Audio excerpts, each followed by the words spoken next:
જય શ્રી કૃષ્ણ. જય હો, મંગલમય હો.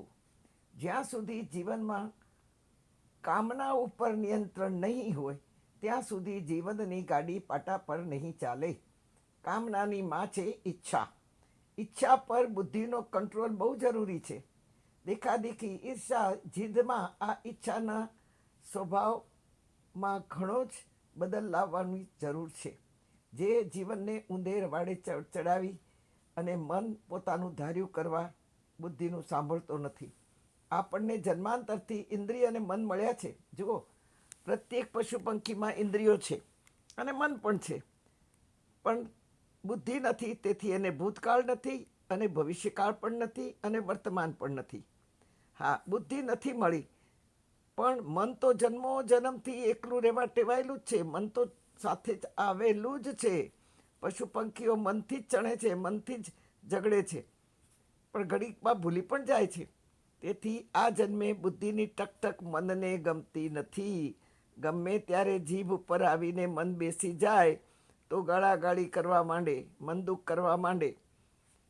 હાથમાં બેસી જાય તો કોઈને લપડાક પણ મારી દે. આંખમાં બેસી જાય તો ગમે તેવું દ્રશ્ય જોવા માટે આતુર હોય. પગમાં બેસી જાય તો જ્યાં ન જવું હોય ત્યાં જ એ જાય. કાનમાં બેસવું તો એને બહુ જ ગમે. પારકાની નિંદા સાંભળવી ગમે, સ્વની પ્રશંસા સાંભળવી ગમે, ચારે બાજુ ભોગની જે વાતો હોય એવી સાંભળવી બહુ જ ગમે. સત્સંગમાં બહુ ઓછો રસ. સત્સંગમાં પણ જાય મન તો વ્યવહારે જાય, પરાણે જાય, કાં ટાઈમ પાસ કરવા માટે જાય, કાં બધાને મળવા માટે જાય. હા, પણ એ કદી સત્સંગમાં જવું છે એ બાને ન જાય. જાય તો પણ ત્યાં એનો ભાવ અને ભાગ ભજવ્યા વગર રહે નહીં. તેથી કાનમાં બેસવું તો એને બહુ ગમે. પરની નિંદા, સ્વની પ્રશંસા સાંભળવી બહુ ગમે. આશ્વાસન દેવા કે સત્કર્મ કરવા કે બીજાને મદદ કરવા આપેલા હાથો સુપ્ત પડ્યા હોય. હા, ખાવા પીવા પોતાનું જ કાર્ય કરવામાં મશગુલ હોય. શાસ્ત્ર આવા માનવ શરીરને વ્યર્થ જન્મ કહ્યો છે. હા, આવા હાથને શાસ્ત્ર બાવડા કહે છે. તેથી તો આપણે ઘણીવાર કહીએ મારે તો બાવડા બહુ દુખે, એ બાવડા જ છે. તો ભટકવાને ટેવાયેલા પગને આપણે ટાંટિયા કહીએ, મારા ટાંટિયા બહુ દુખે છે. હા, પગ કોને કહેવાય? પગ એને કહેવાય પ્રભુ તરફ ગતિ કરે તેને પગ કહેવાય. પરમાર્થ તરફ ગતિ કરે એને પગ કહેવાય.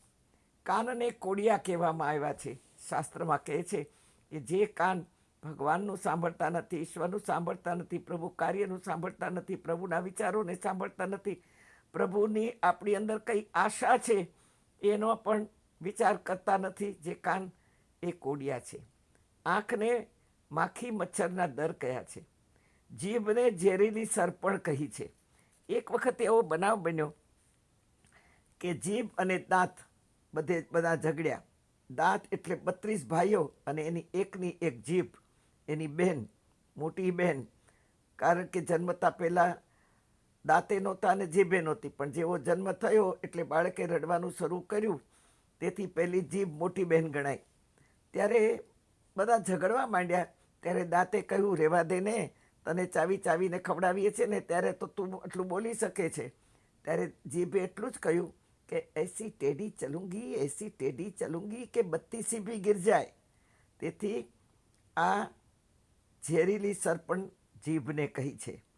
અને એ જ જીભ પ્રભુના ગુણાનુવાદ પણ ગાઈ શકે છે. આખું શરીર તથા શરીરને શોભાયમાન થતી ઇન્દ્રિયો તમામ ભોગની સાધન કહી દીધી છે. સુભાષિતકાર કહે છે, આહાર નિદ્રા ભય મૈથુનંચ સામાન્ય મેં તત્ પશુભરી નરાણા. આવું બધું તો ભોગ ભોગવવાનું તો પશુ પંખી પણ કરે છે, પણ માનવ શરીર શ્રેષ્ઠમાં શ્રેષ્ઠ છે.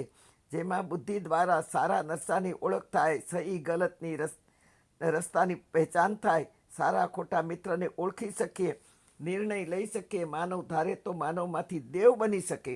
એક દાદરો આપણી સામે છે, ચડતા વાર લાગે પણ ધક્કો કોઈ મારે તો ઉતરતા વાર નહીં લાગે. તેમ જીવનમાં ઉપર ઉર્ધ્વ ગતિએ પહોંચવા માટે સાથ અને સહકાર, સહારાની જરૂર છે, કે જે માત્ર સાચા ગુરુ જ આપી શકે.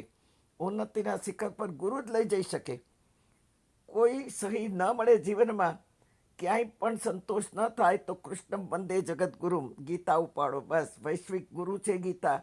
કોઈની પાસે જવાની જરૂર નથી. ગીતાને શરણે જઈશું તો ગીતા માં છે, આપણને ક્યાંય ઝૂકવા નહીં દે.